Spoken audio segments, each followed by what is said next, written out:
that, and I can tell you, the legislature that you have right now and the governor that you have right now is a legislature that is pro-law enforcement. They are pro-public safety. We want to get these things done. So when I tell you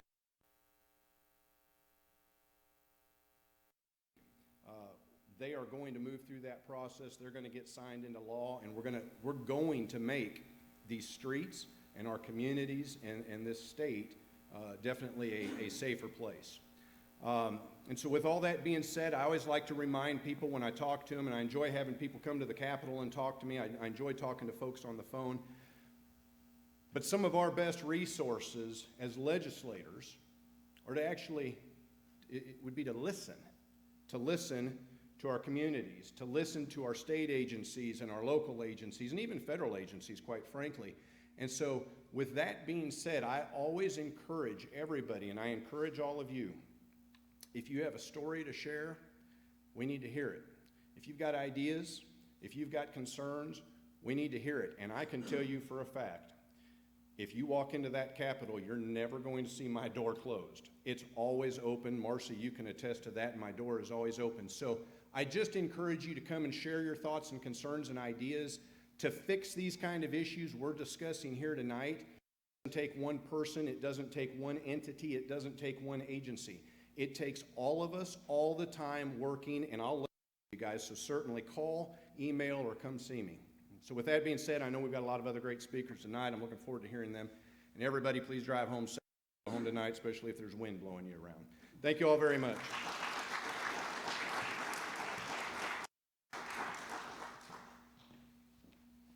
Thank you, sir. Appreciate that. All right. Our next speaker is from the Johnson County Sheriff's Department Task Force, and that's Chase Jackson.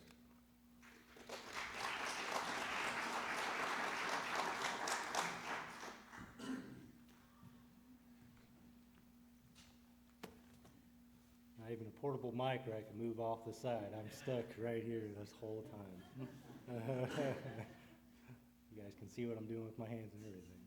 So my name is Chase Jackson. I'm a sergeant investigator with the Johnson County Sheriff's Office. I'm also part of the Crime Resolutions Team, which is an initiative from all municipalities and jurisdictions of law enforcement within Johnson County, and it's their initiative to combat these violent offenders, these drug suppliers, and other violent crimes here. That's what we do. Moving forward, last year I spoke about fentanyl. I don't know how many people were here last year, but, okay, show of hands, there you go, thank you. I like to go over the basics, what it is, very briefly, and I got a lot to talk about. I'm gonna try to get it done as fast as possible. So what is fentanyl? It's a synthetic opioid. It's a very powerful synthetic opioid. It is legally prescribed and administered in hospitals. It is illegally obtained, used, and sold on the streets.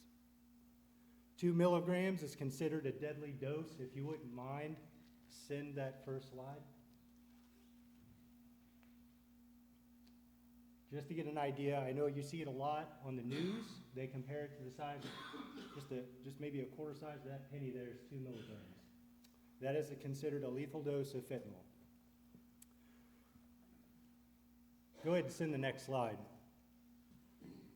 In 1 gram of sugar, right, consider this fentanyl, 1 gram, right? I stole this from the lobby. I will return this when I'm done. This is 1 gram of sweetener, right? 1,000 milligrams, right? So 1,000 milligrams in a gram. 2 milligrams is a lethal dose. What I'm holding here is 500 lethal doses of fentanyl. Crazy, right? Puts it in perspective. The forms that we are seeing, powdered, they're rock or almost pebble-like. That's because they're pressed down in bricks when they're transported. So I see a lot in pebble and powder. There's also pills. There's liquid that's administered in hospitals legally, I think under the name Sublimates. There's lollipops for cancer patients. There's transdermal patches. There's so many variations of this stuff. What we're seeing in Johnson County, go ahead and send that next slide, is these M30s, and we're seeing raw powdered fentanyl. So Those are counterfeit oxycodones. So under the pretense of a legal drug, these are illicit. These are actually fentanyl. We're seeing these in different colors, mind you, and we're seeing raw. And to be honest, I'm seeing more raw than pills anymore, and I don't know if that's just because I'm catching certain peoples, but my theory is that due to consistency with pills, because nobody knows the exact amount of fentanyl that's in a counterfeit pill, that they're going to powder so they can measure out the exact dose that they want, but even then you don't know how much is in the powder because you don't know how much is an additive or actually fentanyl. Why people are taking it? Produces relaxation, sedation effects, to reduce anxiety, depression, numbs you, makes you feel good while you're doing it. Some street names, and mind you, I didn't make these up. These came from the DEA directly. China Girl, Dance Fever, Goodfellas, Poison, Murder 8, Tango and Cash, Pancakes and Syrup. These are from, I personally in Johnson County, I've never heard these names. What I'm hearing is, of course, when you're referencing the pills, which are Dirty 30s, your blues, when you're referencing fentanyl, like raw, it's Fetty, fentanyl, fent. That's what we're hearing. Some statistics that I have, please note, are not the most accurate. I'm getting them from my dispatch. I'm getting from a couple other resources. These are not 100% accurate. These are the best that we can get. When somebody calls into our dispatch and says, hey, somebody is overdosing, they may not say what it is. Maybe it's Tylenol. Maybe they took too much. Maybe one circumstance, there was a lady that called and said, my husband took 2 doses of his blood pressure medication. It's labeled an overdose. So if those facts are not in there in our CAD system, I can't differentiate which ones. And mind you, when people overdose on fentanyl, when they call, they don't want to tell us they overdosed on fentanyl because they're afraid of repercussions, right? They're more afraid of getting in trouble than maybe saving the person that's there. So, I'll go ahead and move forward. So understand these stats are not 100% accurate, okay? So between 2023 and the year of 24, we are level. There's about 158 overdose calls. And I managed to get a hold of JCAD, and they produced me a number that I was unaware that they could produce, and that's how many times Narcan has been administered on patients, which was 74, was since last year, January of last year to April of this year. So 74. That does not include the times that we Narcan people. So if we Narcan people and JCAD comes and then they Narcan people, they're only counting their own stat. Or if somebody's Narcan and then end up getting transported to the hospital, they go, we don't get that stat, is where I'm getting at. So we're even on that. Now, 74 doses from JCAD, they said they are certain that those were overdoses. So I would say that roughly that we can confirm that it was probably about 100 overdoses. So this year, since January 1st, we've had 8 overdoses confirmed that we as law enforcement, that I know that we have responded to. 8 overdoses, 2 of which resulted in death. Some symptoms to look for in an overdose. Be on the lookout for pinpoint pupils. You know, eyes rolled back, cold or clammy skin, stupor, loss of body control. And that happens naturally as part of the high. They fade a little bit. I'm talking about falling over, not moving. They're unresponsive. You may see what's called a foam cone. It's bodily fluids, a mucus, dried saliva, all that stuff that formulates between your nose and your mouth. I wanted to show a picture. I didn't know what audience. I see there's some children here, so I'm glad I didn't. But if you guys are interested in what it looks like, then you can Google Chris Farley. Chris Farley died of an opiate and a cocaine mixture, and he has one, and you can see it. Other is respiratory depression. If you come up on somebody that is overdosing, they're going to have reduced respirations. It's going to be very shallow, if not at all. Maybe even a slow or no heartbeat. Why are people overdosing? Well, go ahead and send that next slide. They're unaware that they're taking it, or consistency. And I will scream to the top of my lungs, it's gonna be consistency. Always consistency. You think about how it's manufactured. You got your pharmaceutical grade industry pills, right? In a lab that these are developed, and they're mixed in these giant containers, titanium containers that are cleaned, everything's sanitary, everything's done right. So when you go to the doctor, you get a script, you get 10 milligrams, you're getting 10 milligrams. This illicit fentanyl that's coming up is being mixed in forests and kitchens with spoons and sticks, unsanitary conditions. How can you properly disperse the fentanyl in something like that? You can't. There's no consistency with it. And I like the analogy of using the chocolate chip method, because everybody here has made a chocolate chip cookie, a pan of chocolate chip cookies, or been around somebody that's made cookies, correct? Yeah, show of hands. I just want to get you guys involved. Thank you. So, has anybody ever made the perfect cookie, the right disbursement of chocolate chips in a cookie? It's impossible. I say it's impossible. Somebody's probably done it. From what I've seen, it's impossible. Everyone that I've seen is not. You'll get some chocolate chips in a cookie. There'll be one over here, right?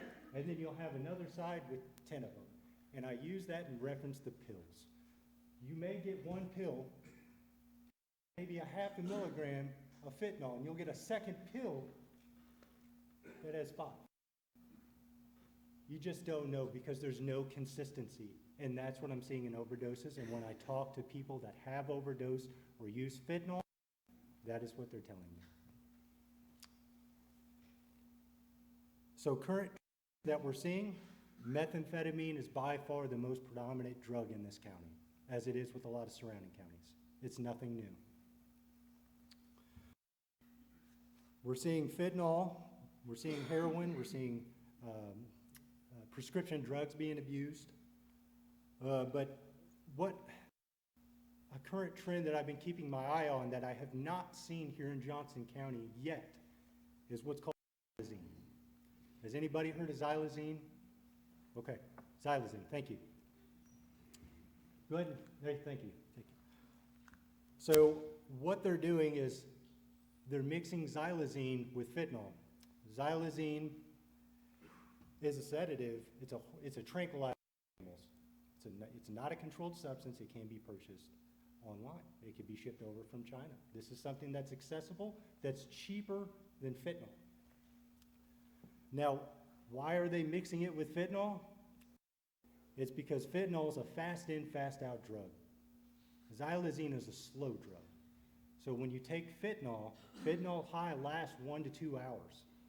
When you add xylazine, it slows it down. The high will last an additional 1 to 2 hours. It's also referred to as tranq. It can contribute to additional respiratory distress.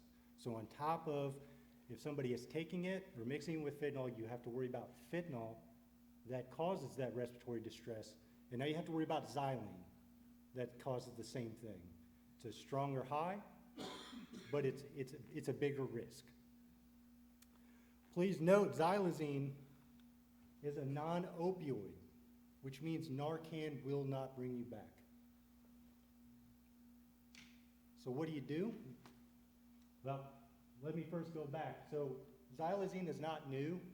Xylazine was made an emergent threat by the White House under the Biden administration back in 2023. A father had lost his son. There was a story on Fox News about it. I'm going to be honest with you. I didn't know about it. I didn't know about it till January of this year that xylazine was working its way down here. It is not yet. The DEA says North Kansas City. This is something that's probably northeastern states. So,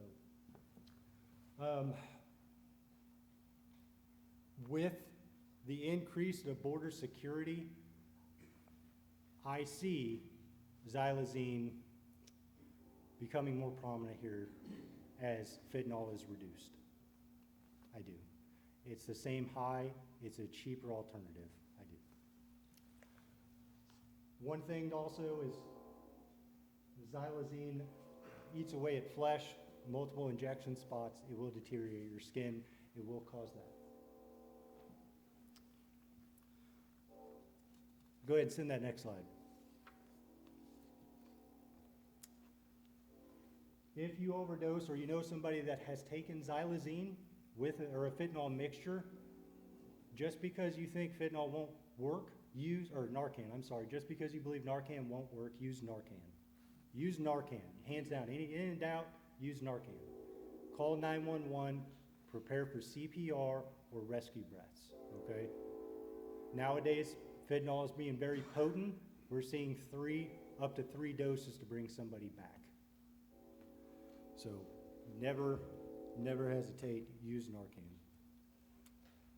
Let's go ahead and send that next one.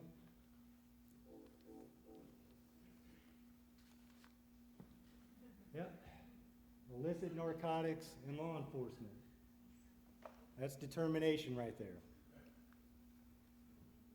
The drug game, drugs are always evolving, and we're trying our best to hang on and try to stay above it, ahead of it as much as we can. Determination is as local law enforcement, I can tell you here in Johnson County, and I'm sure it's the same everywhere else, we are determined to try to stop this. And we're gonna hang on like this young man here as long as it takes. What we're doing here in Johnson County, we've increased training for overdose training. So we're now we're allowing other agencies to come in. We're having these specialist instructors come down and teach us how to properly work these cases up to these suppliers, right? So we can build better cases. We have a better foundation. We have a higher likelihood of working our way up the chain and stopping them. Now, the saying goes, you cut the head off one, two more grows. It's gonna happen, right? But at least there'll be a lull there, and maybe it'll retrograde back saying, hey, we're not gonna tolerate this around here, and we're gonna try, absolutely. We're still raising awareness here as we're doing things like this. We're talking, we're getting involved with the schools. When asked, I'll go anywhere. I hate public speaking, I'll be the first one to say it, but I'm here doing it because I get better at masking the anxiety. Some drug-related offenses are being expedited through cooperation with our courts by allowing preliminary tests of substances to allow quicker intervention, meaning we have devices that will test drugs on the streets that the courts will accept, allowing quicker intervention for drug users to get into programs. Instead of waiting 6 months for it to get back from the lab, the court recognizes this device is legitimate and works. We can get treatment faster to these people that actually need it. And we review all follow-ups. If somebody calls in with a tip, we will follow up with it. I can tell you, anytime we get fentanyl, just like a lot of things, this is more of a high priority for us because people are dropping left and right in our communities. So I'd like to finish this up. I think I've been going on long enough. The Good Samaritan Law, legislation passed this. If anybody is aware of this, please spread this word. A lot of people are afraid to call us in fear of being prosecuted, all right? There is a law in Missouri that grants immunity to people who call to do the right thing to save that life, all right? I've heard horror stories about young teenage kids, juveniles, that have parties at their house that will take these drugs and want to overdose. And they're too afraid to tell mom and dad or law enforcement, so they just leave the kid there. 24 hours later, law enforcement will be contacted. When if they would have just called, we could have saved that life. So please, pass it along to everybody. Possession, there's several. If you look up Good Samaritan Law, there's basic possession, possession paraphernalia, all that stuff you are immune from. You will not get charged. Life comes first.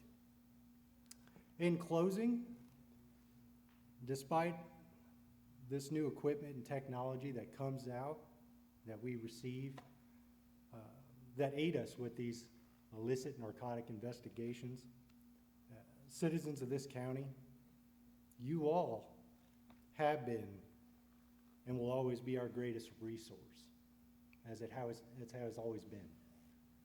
Your vigilance in reporting these crimes and just your gut feeling and calling us and telling us is how we are so successful here and how we can stay ahead of the ball. So thank you for doing that, and I hope you continue to do that. Thank you.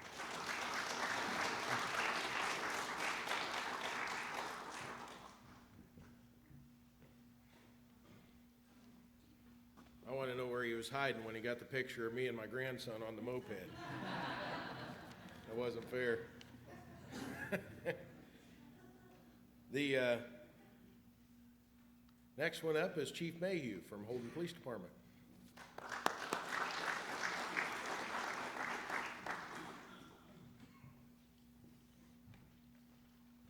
Good evening, everyone.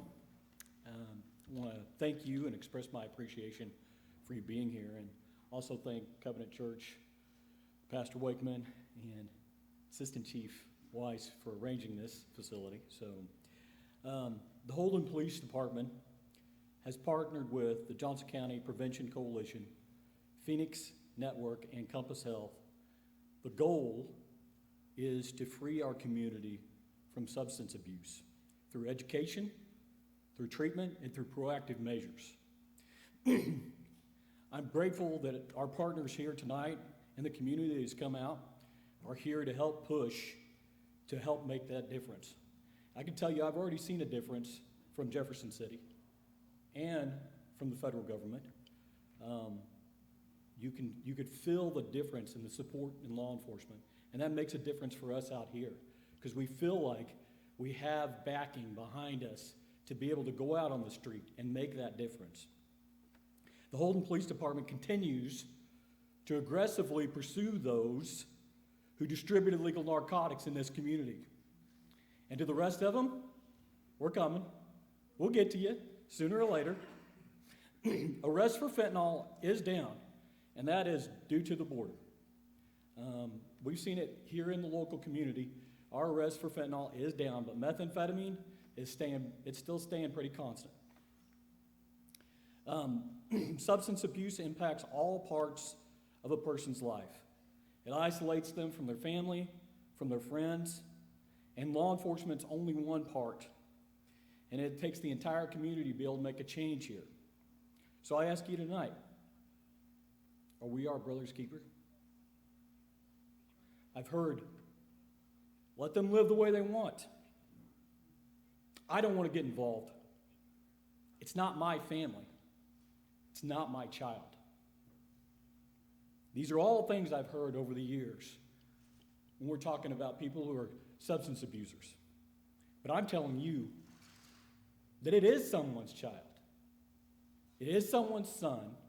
It is someone's daughter. It is someone's wife. It is someone's husband. It is someone's aunt or uncle. Their father, their mother. Now is the time to get involved. We have the resources now. Now is the time to step up. Don't believe the lie that one person cannot make a difference. Because here in Holden, we are.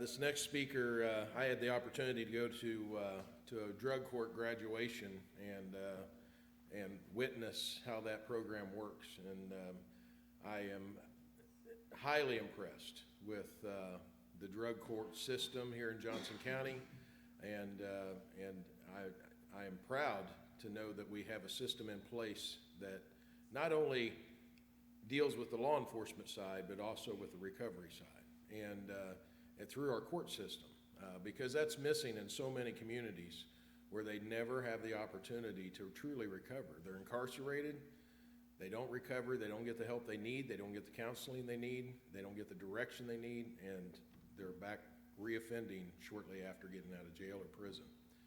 But without further ado, I'm going to have Judge Teichman come and share with us tonight.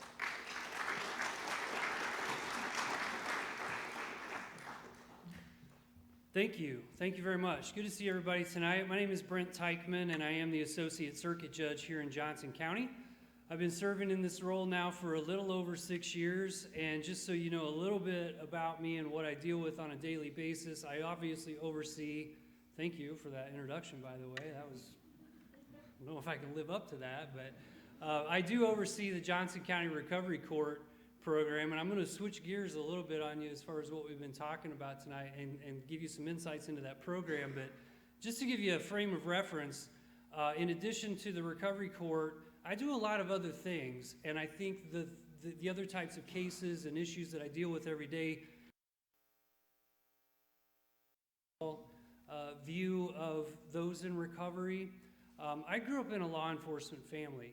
My uncle was a sheriff up in Lafayette County for over a decade. He was a U.S. Marshal. My dad was a reserve deputy for a time. I was a municipal prosecutor before I became a judge. And so I come from a long line of, I guess, law enforcement from this side of the perspective. And, you know, when you're in a church, the one thing you don't ever want to do is talk about politics, right?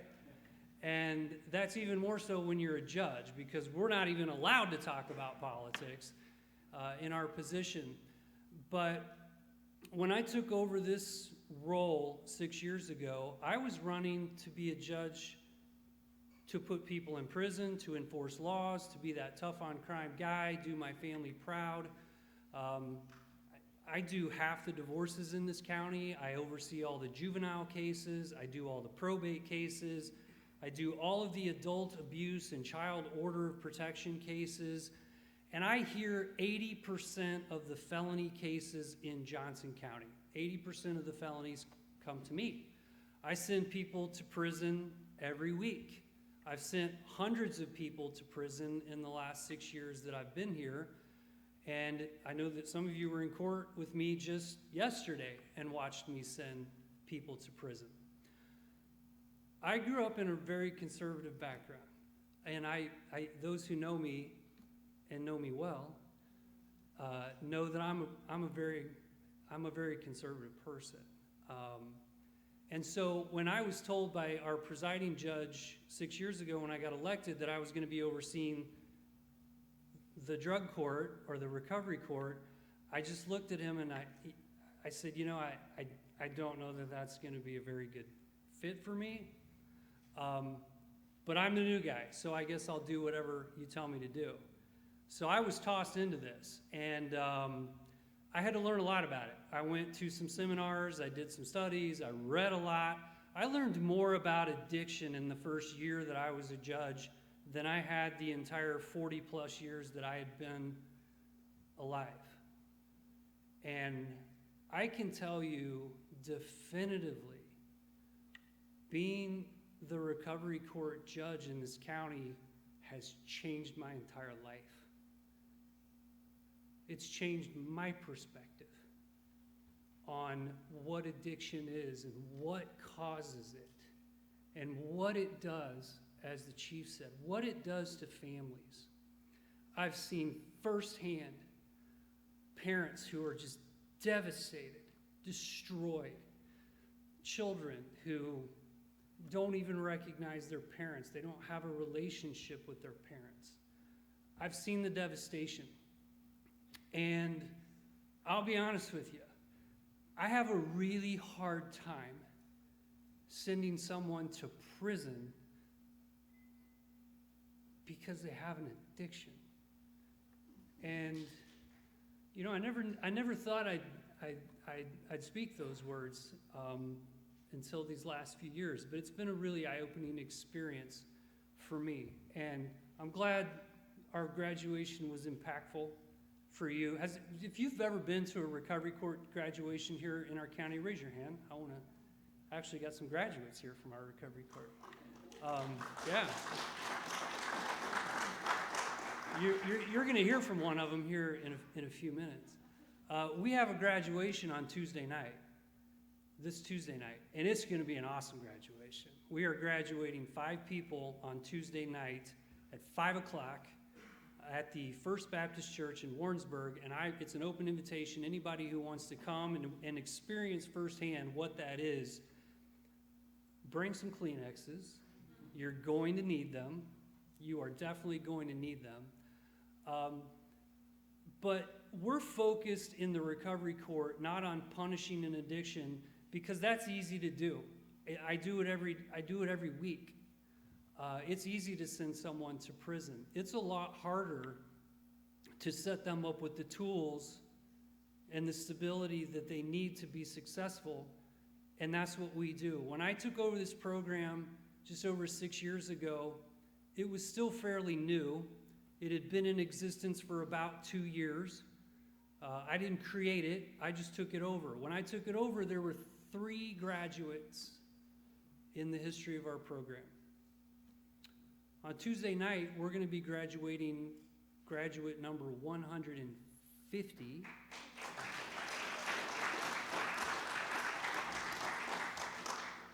Actually, we'll be up to 100. We're at 146 right now. We're going to graduate 5 on Tuesday night. That's 151 citizens of our county whose lives have been completely transformed. 151 people who have jobs, they have goals, they have family, they are productive members of society, they pay taxes. For us conservatives, we like that. Contribute. Don't sit in the caboose and make us pull you. We want you contributing. We want you to be a part of our community because we want you to love our community, because we want you to respect our community, because we all raise our children here. And we want this to be the safest, most welcoming place that you can find. And I think what our recovery court team has been able to accomplish over the last 6 years has contributed to that. And I'm very proud of it. And I'm very proud of our teams. We pull together all resources from the legal system. We have counselors with Recovery Lighthouse who sit down individually and in group sessions and teach these folks who've never had stability or support. They teach them these tools, how to live, how to be successful, how to maintain a job, how to do a job interview, how to open a bank account. We have people that get their first paycheck and they don't know what to do with it because they've never had a bank account before. We're trying to turn them into responsible adults, because the other thing about sending someone to prison, and Representative Phelps knows this very well because he's down there trying to figure out how to pay for all this. It costs the state of Missouri $24,000 a year just to house and take care of a prisoner. If I send someone to prison, the average sentence on a drug case when I'm sending someone to prison is about 4 to 5 years. So do the math on that. $24,000 a year for 4 or 5 years, we're paying for that. And the problem is, when they get out, they have over 90% rate of recidivism, meaning they will reoffend 90% of the time. That's not a very good return on your money or investment, as far as I'm concerned. Our statistics show in our program, first of all, we have an 87% graduation rate. It takes about 1.5 years to get through our program, and we graduate right at 87%. Our recidivism rate, as far as the rate at which they reoffend to where they would have to go down to go back to prison, it's not 90%, it's 10%. That's our recidivism rate. And the reason for that is because we are addressing the root cause of the problems. I can throw you in jail for 10 years. I can throw you in jail for 30 years. That's not addressing the root cause of the issue. I don't know the stats on this, but I bet Amanda does. I would venture to guess that at least 80% of people who suffer from these addiction issues have some type of trauma in their past. I'd say it's at least 80%. We're about getting to the root of that trauma, helping them deal with it, confront it, address it, create tools how to not go back to these substances so that they can live a joyful, happy, productive life. That's what the Recovery Court is about. We've transformed lives, not the least of which is mine. And I appreciate very much everything that the state of Missouri has done over these last few years, and I know we've got commitments from them. Just so you have confidence, because I know it's hard to have confidence. This is the last thing I'm going to say. I promise I'm leaving. I swear. It's the last thing I'm going to tell you. But it's important, and I want you to leave here with it. We're addressing this issue in the state of Missouri, and our legislators and our governor is addressing this issue, because when I took over this program over 6 years ago, the state of Missouri allocated for our entire circuit, meaning us and Cass, which Cass County is twice our size. We have 55,000 people in our county. Cass County has 110. So we're a circuit. Our entire circuit, 165,000 citizens, the state of Missouri, that first year I was in charge of recovery court, gave us less than $70,000 to address all of these issues. We had to split that with Cass County, $70,000. This year, they allocated $375,000 for us. And we're putting that money to excellent use. We're creating productive members of society. More importantly, we are rebuilding families and we are reuniting families. And I'm very proud of the program. I invite all of you to come see our graduation on Tuesday night, 5 o'clock, First Baptist Church, Warrensburg. And I'll stick around to answer any other questions you have. Thank you very much for the opportunity to come talk to you today.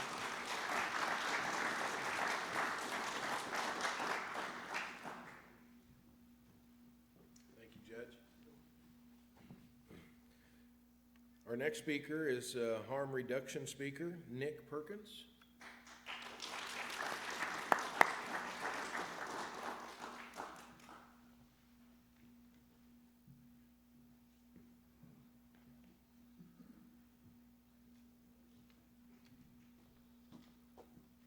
All right, how's it going?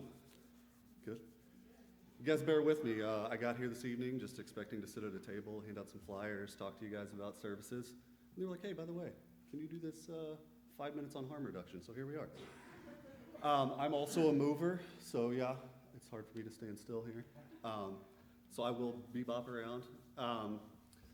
Yeah, we're here to talk about harm reduction. Like I said, my name's Nick Perkins. I'm a substance use therapist out of our Odessa office. I've been in that position for about 7 months now. Prior to that, I did spend 2 years as the supervisor for the community behavioral health and youth behavioral health liaisons that you guys have here in the county. I've done a fair amount of education with that position. I've traveled all over the state doing some stuff, so I can tell you guys that you are very lucky in this community for the people you have. To have folks like Judge Teichman, to have folks like Chief Mayhew, like you have passionate people who care about the outcomes of your communities. That isn't everywhere. I can tell you that's not everywhere. So you guys are very lucky. Does anybody know the term harm reduction, what that means? Some of you guys? Some of this stuff to me, again, I've been a social worker for 15 years. I've done mental health, I've done substance use. Some of these things are difficult to explain, to talk about, because the expectation is usually outcome, right?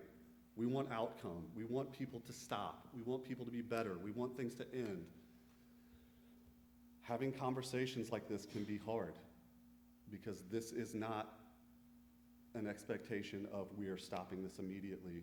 We want you to be better yesterday. It's more of a process. And that's what's hard about substance use. That's what's hard for me. I'm a social worker. I got in this to help, to fix, to knock things out.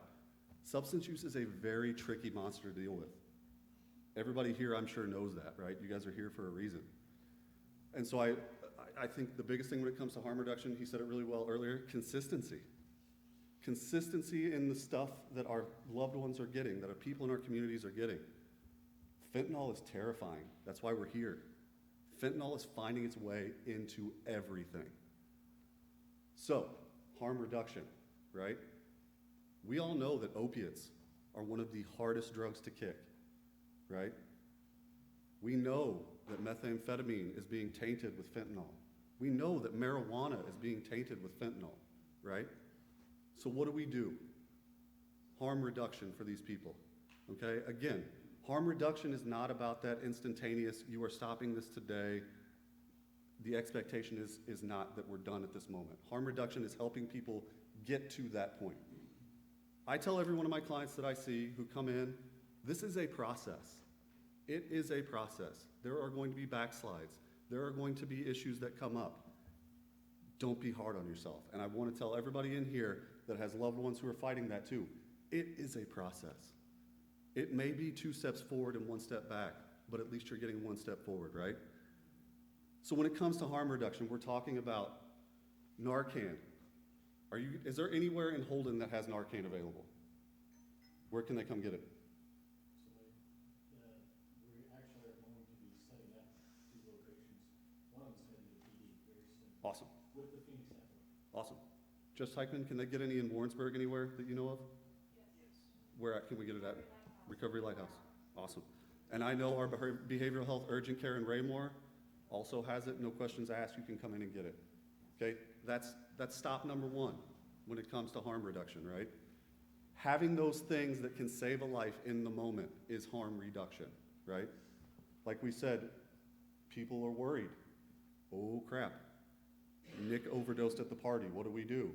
And they end up getting left for 24 hours to be found later. Make sure people have Narcan. Make sure they know where they can find it in the community because it's available, right? Another big thing we do are our Narcan strips. And again, these are for our folks, you know, one of the biggest hurdles I've noticed in substance use is we do have folks who use opiates, who use methamphetamine, who abuse alcohol. And they slide over and they just start smoking marijuana, right? Because that's legal now and that's a safer alternative, we think, right? But it's finding its way into our marijuana because we're finding our teenagers in high school can't go to a dispensary and buy marijuana from a trusted person that they know hasn't tampered with it. They're buying it from strangers. They're buying it from their friends. They're buying it from God knows where. If you took the word of every adolescent I see, they hand out marijuana at school like it's candy for free. Doesn't seem like a good business model to me, but what do I know? So fentanyl strips, making sure that we have those. They can test their marijuana. They can test their cocaine. They can test their pills to make sure that it doesn't have that fentanyl in it. Because again, like we talked about earlier, consistency. You don't have a clue what they are putting in any of this and how much. And we all saw how much it takes. It doesn't take hardly any, okay? Fentanyl strips, available anywhere that you know of? No? That's all right. Not yet, please. Beck and Kara, can they get a hold of you guys for fentanyl strips? Because come, do you guys have them too? So Recovery Lighthouse has them? Fantastic. Exactly. We give these things out for free to help, right? So harm reduction is an evidence-based practice, right? It's something we found that works, that helps, right? It's risk reduction. Because again, these things are so hard to stop cold turkey. Has anybody ever seen somebody withdraw from opiates? It's not pretty. It's painful. It's horrible. It's hell on earth. So finding ways to help people get through that, why not, right? And then we have our folks, like you said, that they just don't want to quit. And it doesn't matter how much information, how much education, how much we put forward, they just aren't ready. And that's a hard conversation that I've had with lots of families. I would love to make everything go away. If I had a magic button to make all of this go away, I would have done it yesterday, right? I have kids. I can't imagine. You want your loved one to be healthy, to be well. You want them to stop. We need to find safe ways to do it, right? So harm reduction is that. We give them the chance to use in a safer manner. Again, it's a process. We got to start somewhere, right? So let's start by using safely. Let's start by having Narcan. Let's start by having fentanyl test strips. Let's start by knowing where our things are coming from. Because otherwise we don't know what we're putting in our bodies. And that scares the hell out of me, and I'm sure it does you. It's a connection to services too, right? It opens a door. Again, do you know how many people I meet in a week that aren't ready to stop using substances, but their mother, their brother, their wife, their husband, their sister says they need help right now? They're not ready. You have to follow them from point A to point Z, and there's a heck of a lot of letters in between, right? And you got to hit each one of them. There's no way to jump ahead. So I'm a firm believer in harm reduction. If you are not ready, let me help you do this in the safest way possible until you are ready, right? So again, difficult subject, difficult topic. I don't love having difficult conversations with people's families, but it's part of my job, right? And so, again, harm reduction is a wonderful way to do that. I apologize, I'm kind of doing this off the cuff. I got here and they were like, hey, can you do this? So that's my spiel. Like I said, you guys have great people in this community. You guys who do a lot of wonderful things. I work for Compass because we go to places like this. I grew up in a small town, and we didn't have this kind of stuff when I was growing up. And now we do that, and I love getting the opportunity to do that. So I appreciate you guys coming tonight. Thank you for listening to me for the few minutes, and yeah, I appreciate it.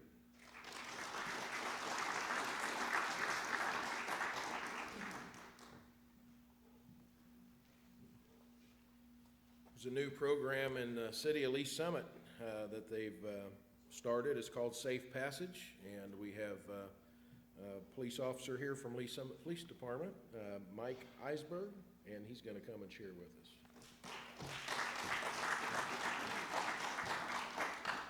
Good evening. My name is Mike Eisberg. I'm an officer with the Lee Summit Police Department. I serve as their Crisis Intervention Team Coordinator and the Mental Health Liaison for the City of Lee Summit.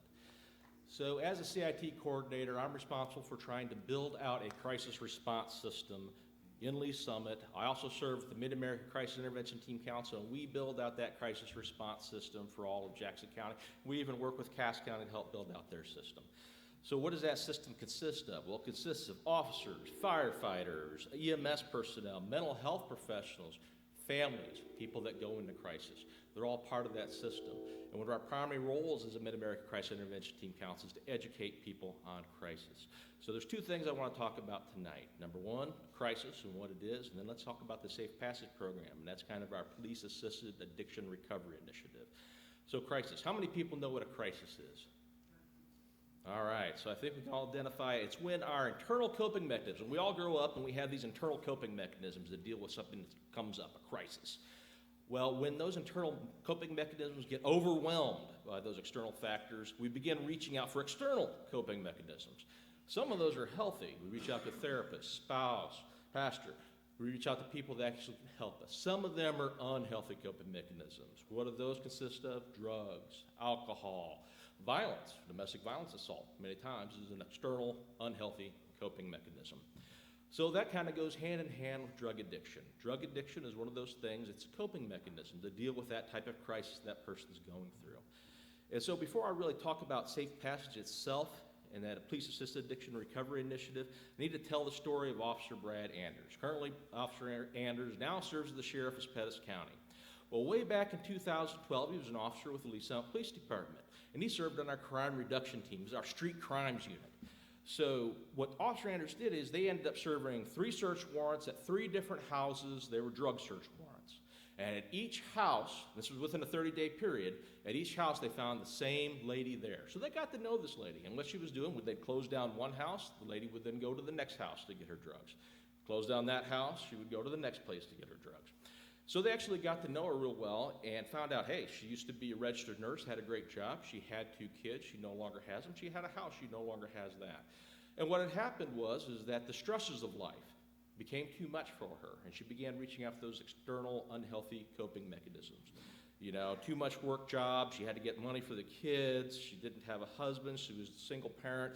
Trying to get all the things that just became overwhelming. And she lost everything. She lost the kids. She lost the house. She's going from house to house and sit there and get drugs in order to cope with these issues.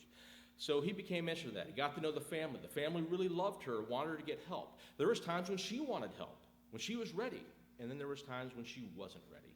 So when she was ready, he would turn around and try to get her into a facility for treatment, one of those residential facilities. Unfortunately, many of those have a 6 to 8 week waiting period in order to get in.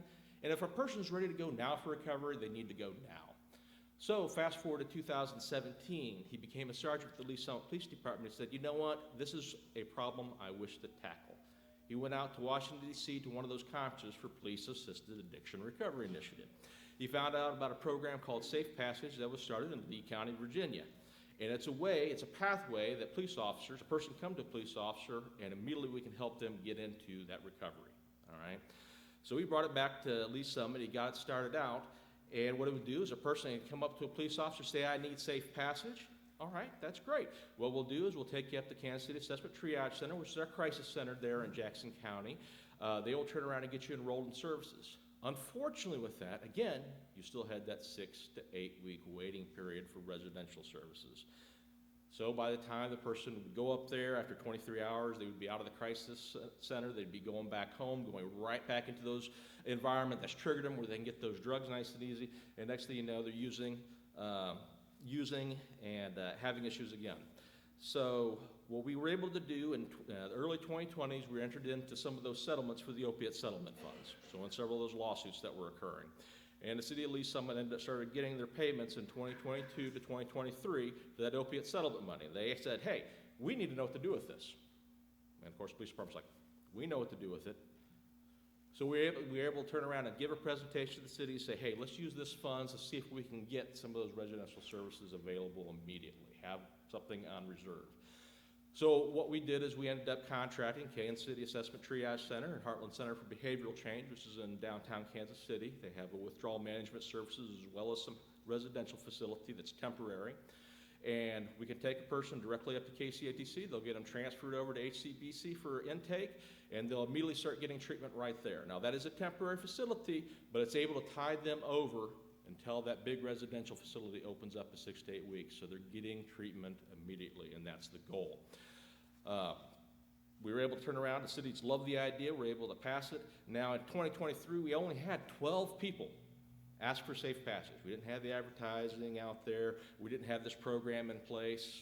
Well, last year we increased that up to 29 people, so we've more than doubled it, and we're going to continue to do the advertising. We're going to increase that program. I mean, I'd love to see 50, 60, 70 people a year that we're able to get in this program. We're able to extend money for it. So some of the other things that we're kind of adding to that safe passage program is going to be peer support. So we're already working with a program called EPIC. They're going to be able to provide peer support. And we're also going to be working with KCITC to have just longer case management for that person to help them get treatment. Now the program itself, like I said, it's really easy. All they have to do is either call 911, approach an officer on the street, come up to the police department and say, I need safe passage. The officer's going to ask 4 questions. First question is going to be, well, do you need any medical services? I mean, are you need withdrawal management? If you need withdrawal management or they need medical services, we're either going to get them to HCBC directly for that withdrawal management program, or we can take them up to the hospital. No questions asked. Second question is going to be, do you have any drugs or paraphernalia on you? We're not going to charge you with any crime. We're just going to collect it, and it's going to be disposed of. It's going to be destroyed. Take it down to the property room, and it's going to get destroyed. So no charges. Third question, of course, we do have to ask, we have to check, do they have warrants? Well, that's a court order. We do have to follow that warrant. But the great thing has been in Jackson County, and especially within our Lee Summit itself, the judges will work. If they hear that it's safe passage, they will work and say, hey, let's see, hey, we will ROR on those warrants, get them into the treatment program first. Let's worry about that first, okay? That's what they need. Or, even if they have to take them for a couple of days, they'll turn around and make that part of their probation. Say, hey, you go to this treatment program, we'll call time served, et cetera, et cetera. They have different ways that they can work with that, so it's been great. The final question, of course, are they insured or not? So we have 2 pathways. Number one, if they're insured, we can get them to the American Addiction Center. So what that is, we call them, they talk to them on the phone. Usually within 4 hours, they will have them on a taxi cab ride up to the airport, and they will give them a plane ticket, and they'll fly them out to that treatment facility. That's if they're insured. Well, we know most people aren't insured that are suffering. So that's where the opiate settlement money comes in. That's where we paid for that bed. We're able to take them directly up to KCATC and get them into those treatment centers. And we don't care how many times they use the program. That's not what it's about. We understand with recovery, it may take half dozen times. It may take 20 times. It may take 30 times. What we want them to understand is it's always available. We're always willing to help. And it's important that we help those people that are struggling. So that's it. That's all for Safe Passage.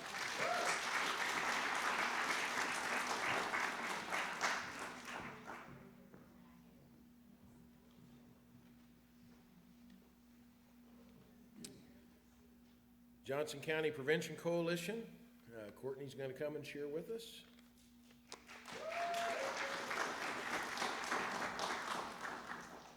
Hi, everybody. How are we doing? We hanging in there? Okay, awesome. All right, I wanted to share, well, first I guess I'll introduce myself. I'm Courtney Chartier. I act as a prevention coordinator at Recovery Lighthouse as well as a recovery coach. I have this speech here and I always write them up and then I decide I'm gonna veer off them, so here, hang in with me.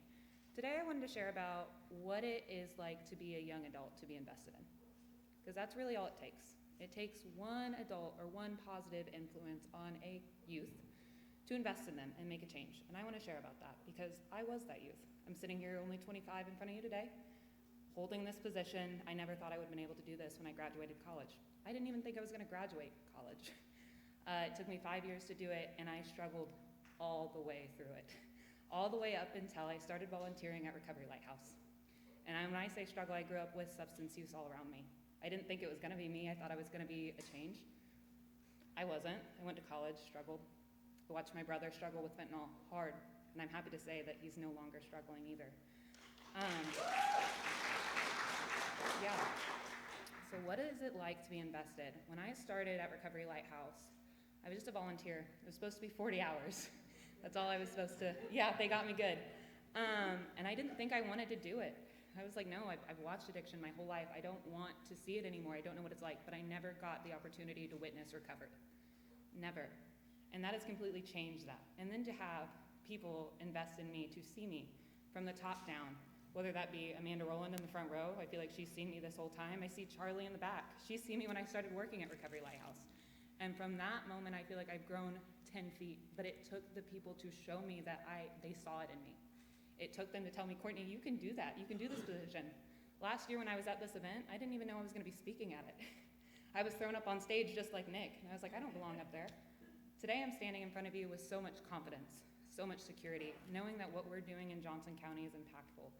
So now that I've shared a little bit about my why, now that I'm standing in front of you as a first-generation high school graduate, first-generation college graduate, the founder of the Johnson County Prevention Coalition, working with amazing community members. Thank you.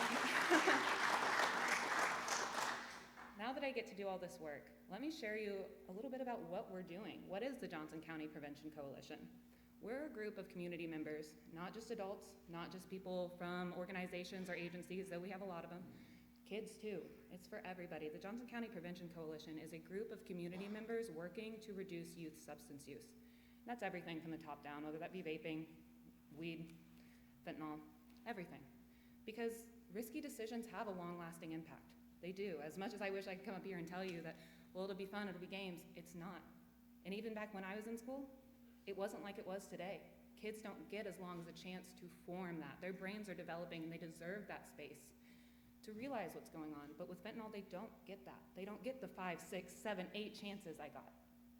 I watched my brother struggle through it. He was Narcaned, I don't even know how many times. I was scary to think he might not be there the next day. But he is. I have a niece.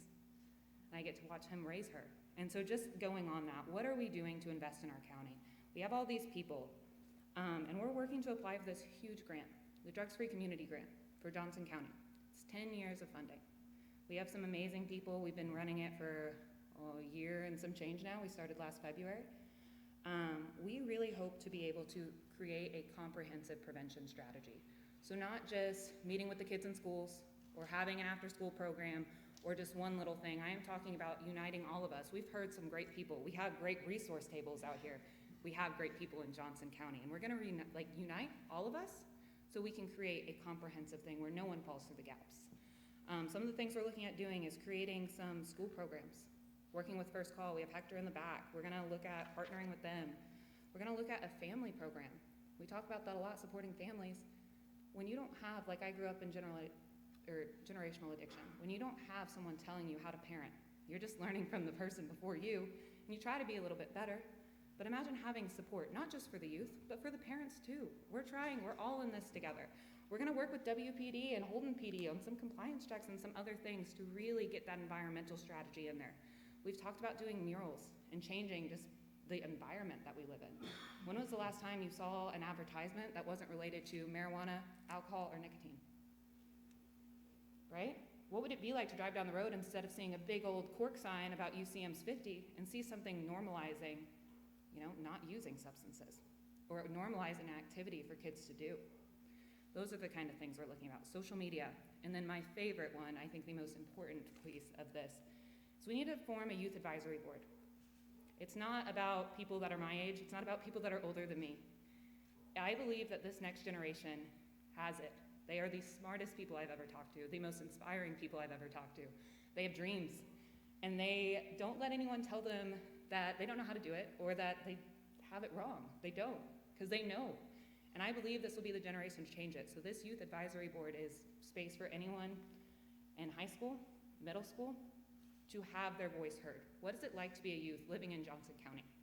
What strategies will work? Because man, I can try my best, but I don't know. But I know that generation does. And so that's where I'll kind of end today, except for our next meeting. We meet once a month on Zoom and in person. Anybody is invited to this. Happens to correlate with recovery court. So if you want to stop there and then stroll over. Tuesday, 5:30, we meet. It's in person on Zoom at Recovery Lighthouse, but that's weekly. If you want any more information, we do have a table with business cards. Please join us on this DFC journey so we can really build this up and support Johnson County. Thank you, guys.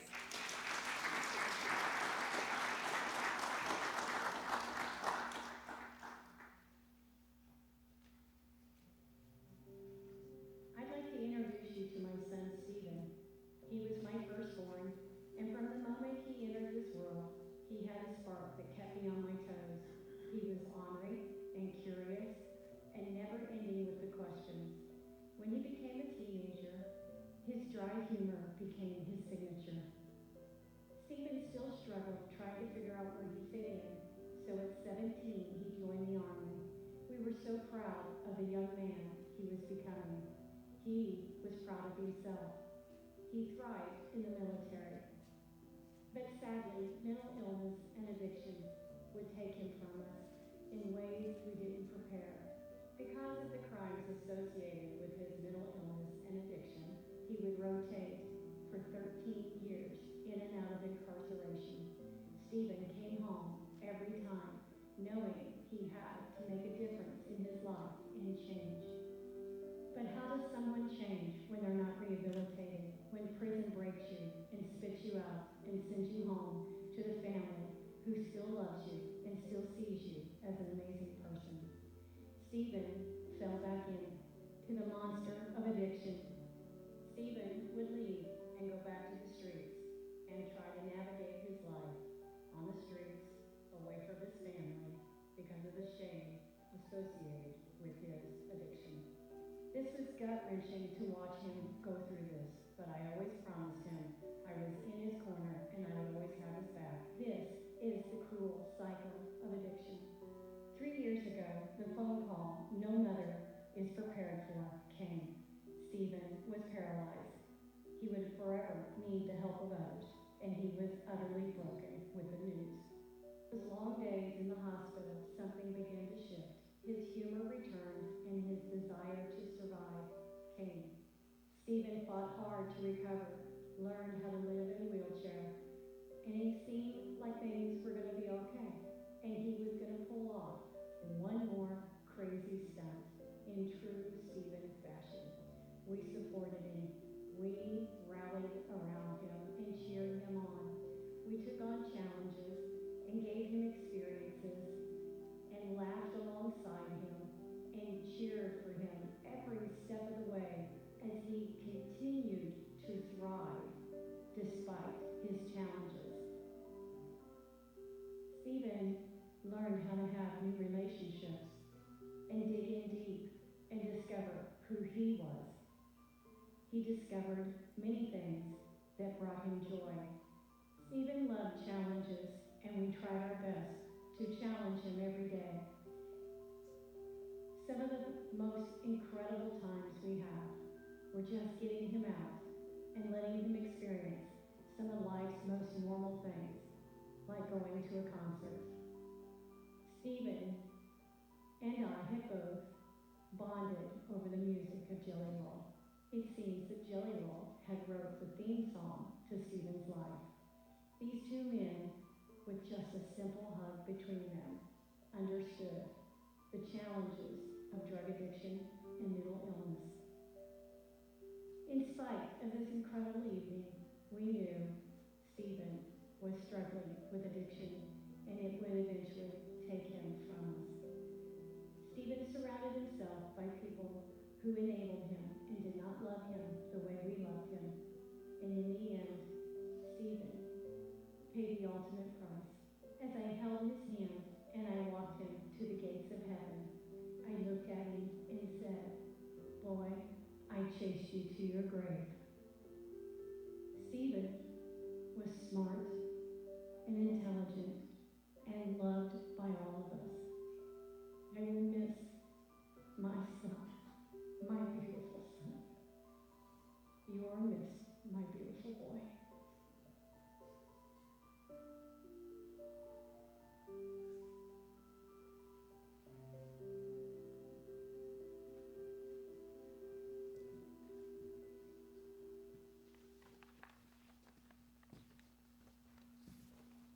My name is Selena Garton, and I am Stephen's mother. What you watched was a glimpse of who Stephen was to me, beyond his struggle and beyond the labels. The video wasn't about his mistakes. It was about the man that I loved, my son. It was about the pieces of him that the world rarely seen, that I carry with me every day. Let me be clear.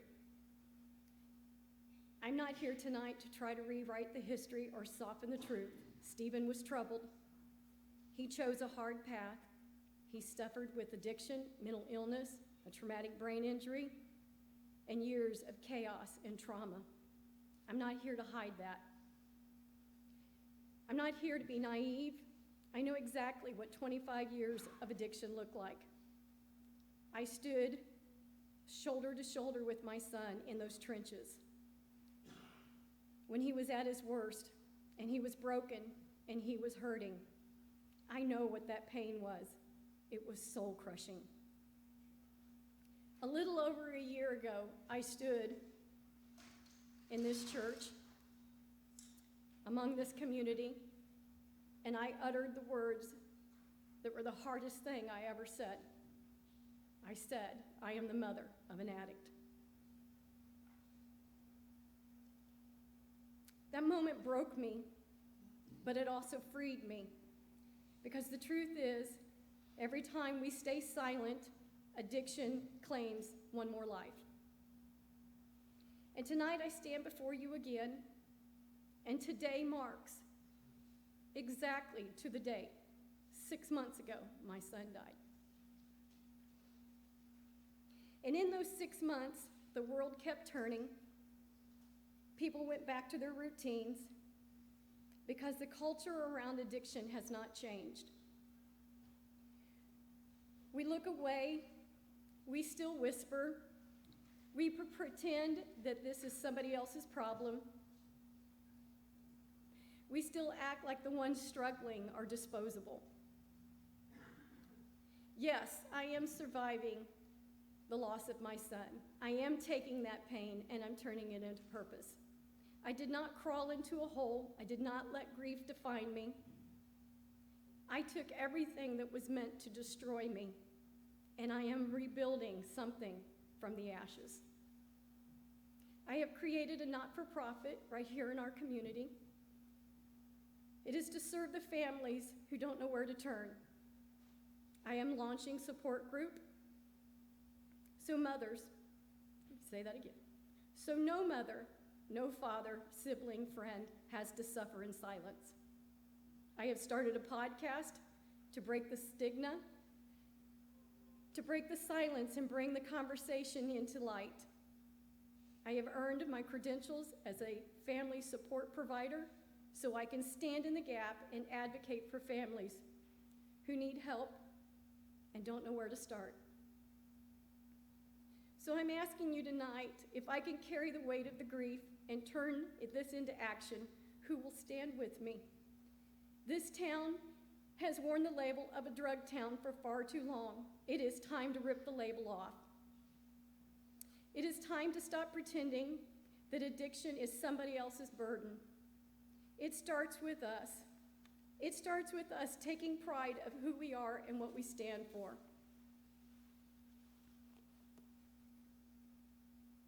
Let this town be known, not for addiction, but for redemption. If you are tired of funerals, overdoses, and shame, stand with me. If you believe our people are worth fighting for, stand with me. For every mother praying for a miracle, stand with me. For every person still battling in the dark, stand with me. For Stephen, stand with me. This is how movements begin. This is how legacies are rewritten. And this is how communities rise. Stand with me.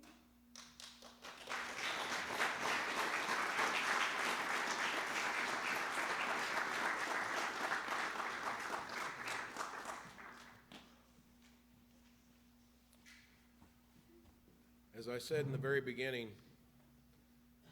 this is about empowering our community.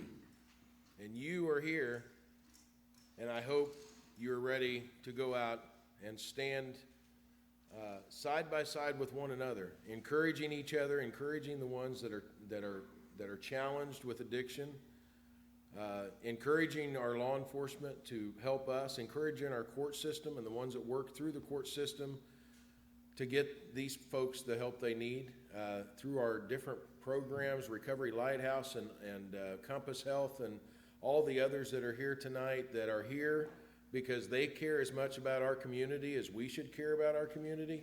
And I hope and pray that as we go out these doors tonight that we truly embrace what we've heard tonight and we take it to the streets to see people's lives changed and people helped in this community and across Johnson County and even outside of this county, Cass County, Jackson County. Everybody knows someone, and they're not all here in Johnson County, that you can have an impact on. Maybe it's an encouraging word, maybe it's a willingness to be able to put them in your car and take them to a place where they can get the help they need. Whatever the case is, it's time for us to step up. It's time for us to step up. We started this last year because we seen a need, and the need hasn't changed. The only thing that's happened in the last 12 months, I believe, is we've now recognized more of it as collectively as a community, and we are putting more things in place to see these people get the help they need. But it has to continue. We're a long way from this being over. We've heard from law enforcement as they continue to do their job.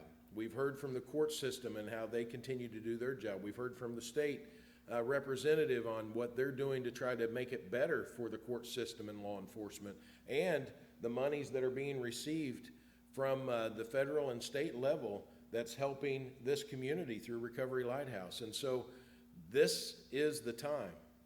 This is the time. Support the drug court any way you can.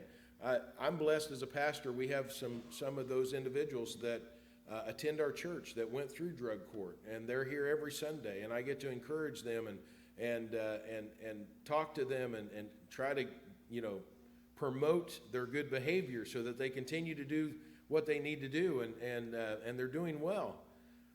But there's many others like that if they get to that point of overcoming their addiction, the job, it doesn't quit there.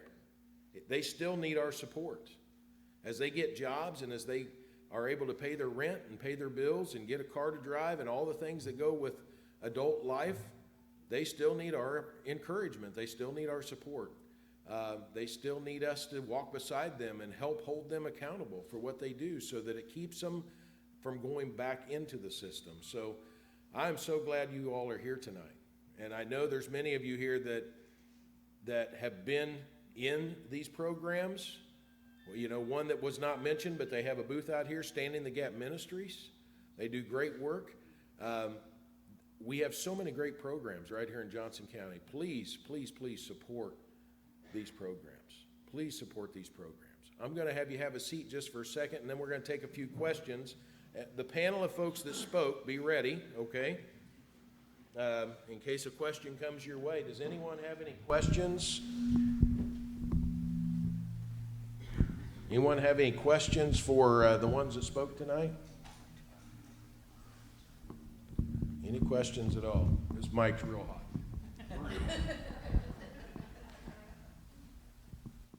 Oh, yes. How many Narcan should we keep on us in case we find someone unresponsive?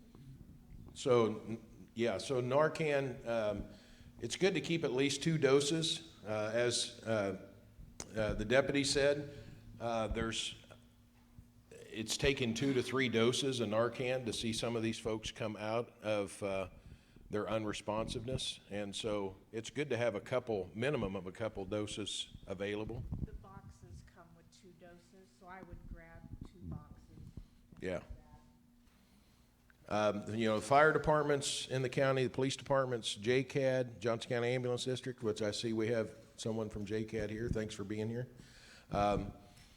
They all carry Narcan. Obviously, the ambulance district, they carry other drugs as well for IVs and such that can also facilitate. But yes, Narcan is readily available and free. All you have to do is ask for it. So, good question. Yes. Do you know if there is Narcan in the schools in Holden? Yes. Yes, the superintendent of schools, Mike Huff, he's nodding his head, yes, there is. So, yeah, that's good. Yeah. And thank you for being here, Mike. Yeah. I know he had some staff with him, too. I may not need that, I'll just like yelling, I think. One more thing that you all might have interest in knowing. So we have found that for those folks with opiate addiction,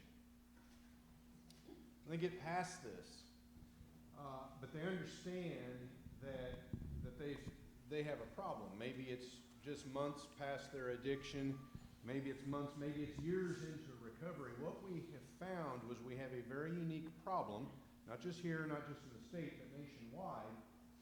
When those individuals go to see a doctor, and the doctor understands that they have a problem with addiction, even if they're in recovery, and the patient understands that they have a problem. We have an issue when the doctor and or the patient choose to have a non-opioid drug prescribed to them. The insurance companies will not do it. The insurance companies won't do it because the cheap route is to use the opioid. So we actually have a bill that is moving quickly through our legislature in the state of Missouri that is telling the insurance companies, if the patient or the doctor tells you that they have any concern of being at risk of addiction, you will fill the prescription that has been sent in and you will not require an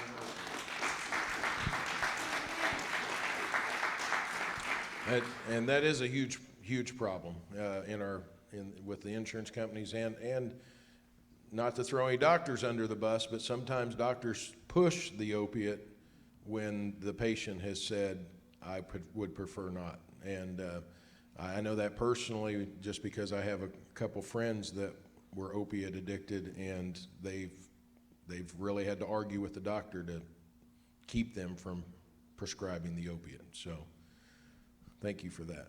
Any other questions? Did you guys say that Trank has not made its way to Johnson County yet? Trank has not made its way here that they are aware of. Right. They haven't seen it on the streets anyway.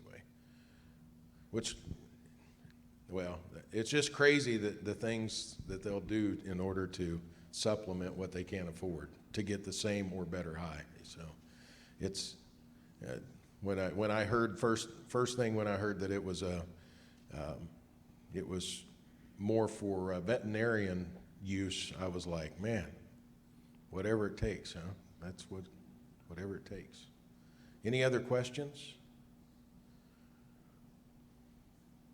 Thank you, Selena, for sharing your story. I want to, give her an applause again. It's very, very difficult, and some of you might be able to relate, where you lose a family or friend and have to remember them and talk about it. And Selena's not just remembered them and talked a little bit about it, but she's become an advocate to see change, and she's very passionate about it, as you could tell, and we thank you for that. Any other questions before we close tonight? So we talked a little bit about the marijuana, and of course I came up to the definition that marijuana was the gateway drug. Mm-hmm. And so are there alarm bells that should go off, even if in the legal use? Even though it's legal use can be abused. Right. And then that leads in the whole discussion about puffers and nitrous oxide, all the other kind of coping mechanisms. Right. Yeah. Yeah, absolutely. So the legalization of marijuana has definitely changed some of the perceptions of harm around it. We see that with everything though. Vaping, that's a huge one, or alcohol use. All risky behavior is kind of correlated. So we don't necessarily view marijuana as a gateway drug per se, but it really doesn't matter. All substance use is risky. It doesn't, it all affects coping skills, it all affects emotional regulation. And so that's the way that we look at it. That's why with the Prevention Coalition, we're not just targeting marijuana or just fentanyl. It's comprehensive of risky behavior altogether. Maybe that goes to your youth counselor. Yeah, And you marry that with the billboard that says, absolutely. To get just say no, didn't work. No, and it didn't work for me either. That's kind of why I stand in front of you today with my own struggles. It's very important that this is youth-led. It's very important that any of the messaging that is put up is not made by me or somebody else, that it is made by youth and approved by youth, because it doesn't matter what we say. Like I said, these are going to be the leaders that generate change. It's not coming from us. Good question. We see so much of that. We've called a gateway drug for years, marijuana, but we can see. I think no matter what bad choice you make, there's always a progression. Whether it's drugs or alcohol or stealing, or it starts here and it just gets worse, because you could just call marijuana, in my opinion, is a progressive drug, just like any other bad choice you make. Because at some point, the marijuana doesn't give you the high that you want, so you're going to progress to something else, including something from a veterinarian's office, if that's what it takes, And A lot of that goes back to, there's always a root cause. sure. And unless you address the root cause. And one of the things we do, what we've tried to do in the church community, and we're trying to do a better job of that in the church community, in the religious community, is to work closer with law enforcement as leaders in the church, so that we can help at ground level with the choices that are being made, and maybe even identify the ones, the young ones, the youth age. We identify them young with what's going on in their family, what's going on in their environment, their socialization, and how they're socializing with people, or lack of socializing with people. That, is there abuse in the home? There's so many different factors, but if we can help identify those kids here and maybe start counseling them here, it's just one more avenue that we can keep them out of the system and keep them away from that bad choice that's going to progress into something worse. So that's what I mean. It takes every single one of us at every level of the community to make this problem better and make it gradually go away. It takes the church community, it takes city government, it takes state government, it takes county government, it takes federal government. It takes just the average citizen who never thought they'd get involved in anything. The Good Samaritan law, knowing that you can report and not be held legally liable or responsible for calling in someone who is having an overdose. People need to know that, because I don't know how many of these overdoses, there could have probably been a life saved if somebody would have called right away, instead of sitting back arguing with their friends whether they should or shouldn't call. So it's just little stuff like that, but we can all play a part. Yes. I think it's important for our community to know that I dealt with the police department, with Stephen, as an advocate for Stephen, but I rode that razor's edge with knowing that my moral compass lines up with being a law-abiding citizen. And that was very difficult. With that being said, I know for a fact there was probably 3 separate occasions that law enforcement in this community saved my son's life through Narcan and through CPR. And I know that I have thanked them individually, and most of them are not here tonight, but Chief Mayhew, your police department kept my son alive for the last year of his life, and I thank you for that. And I thank you for your service to our community, for the other families that I don't want them to go through what I did. But with the work that we are doing, we'll better serve them.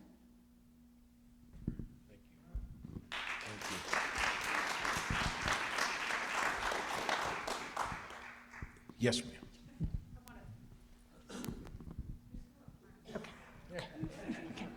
So, I too am the mother of someone who struggled with addiction for approximately 20 years. He is working on 11 years of active recovery, and so it can be done. All of the people that are here tonight, one of the things I really would like to stress is that we are stronger when we work together, because not one individual entity can make a huge impact. Sharing our stories definitely helps, but working together, we are a lot stronger. Hearing about what they're doing in Jeff City is amazing to hear the steps that we're taking to make this different. The Narcan that is available out in the front, I really, please pick a kid up. So many people say, I don't know anybody who does drugs. It doesn't. When my son would bring kids over to spend the night, I didn't pay attention to what they were doing in his room. I thought they were playing video games. I thought they were, God forbid, looking at dirty magazines. You know, I didn't, sorry.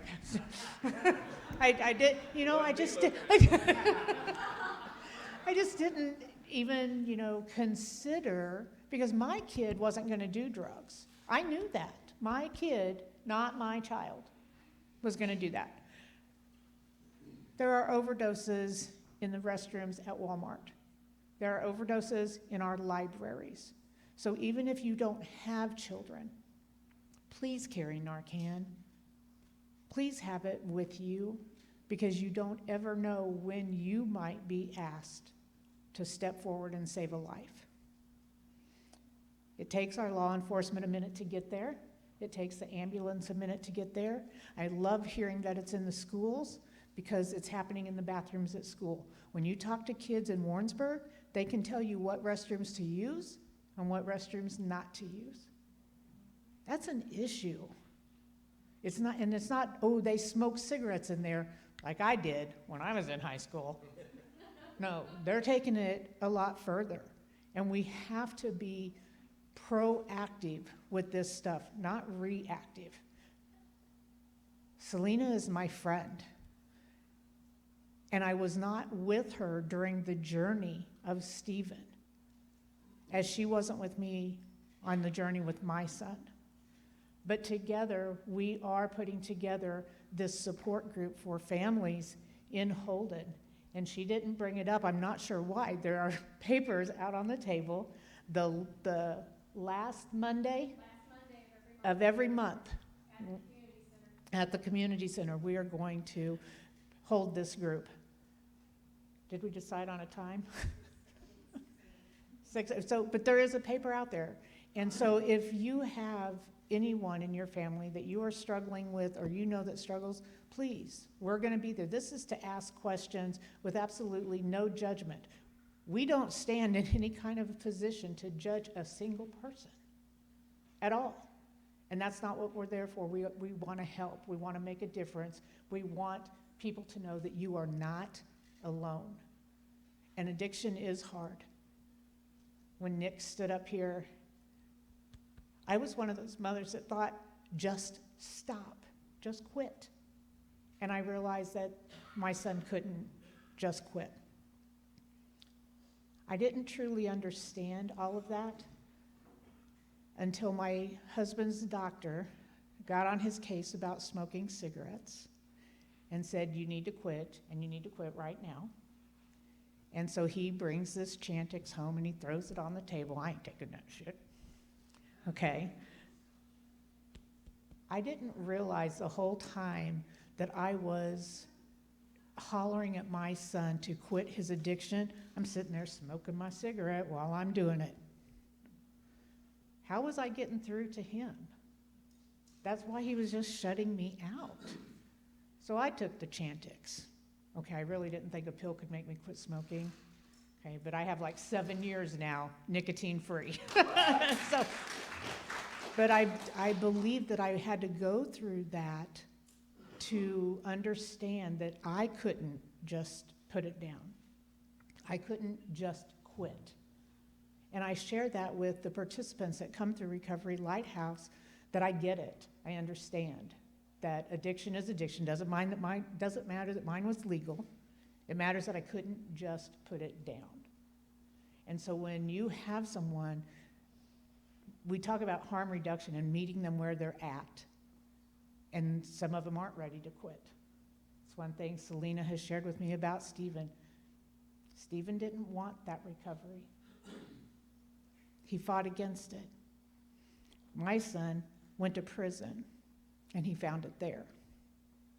So sometimes that does work, but it's not where we want to start. We would really hope to send them to recovery court and, get that taken care of before they have to go and learn some of the hard stuff through that system.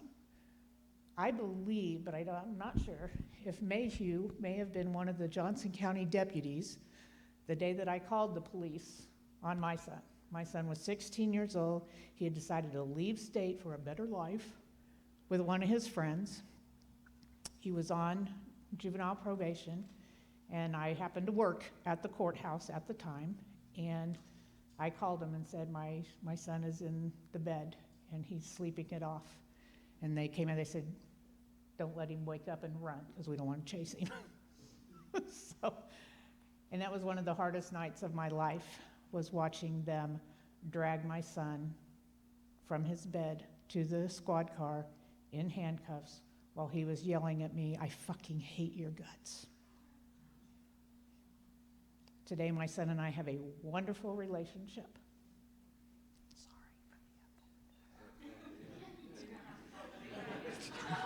Okay.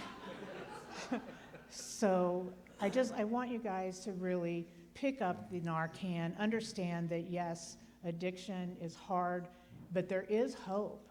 As long as there's still breath, there is hope. And even if it's little crumbles of hope, hang on to it. And you reach out to someone. Even if your loved one won't, you reach out and advocate for them, advocate to them. Because if we don't, there's no one else that will. Okay? So that's it. Thank you. So, to clarify something on the Narcan, if you think it's an overdose and you use Narcan, it's not going to hurt them, all right? A lot of people are like, oh, well, I don't know if it's an overdose or not. It's not going to affect them in any way. It's not going to hurt them. But if you don't use the Narcan and it is an overdose, it can have a lifelong effect or a life-short effect, however you want to put it. So, yes, make sure you use that Narcan. Thank you all so much. I look forward to part 3 next year, but I would really like to kind of turn the page for part 3 as let's hear success stories from the Drug Recovery Court, and success stories from Recovery Lighthouse, and success stories. If you have success stories in the schools, or Johnson County Ambulance District, if you have success stories and you see great results in saving lives, success stories from Stand in the Gap Ministries, we want to, I think next year we know that this stuff will kill you. And we know what we now have to do after two sessions together. We know what we have to do in order to save lives and get people back on track to be productive citizens of Johnson County. And so now let's take it to the streets and make it happen. All right? Let's give everyone that spoke tonight a round of applause. Thank you again for coming. Make sure that you go and check out the booths on your way out. There is some cookies left, I believe, as well, if you need a cookie for a snack on your way out the door. Oh, yeah.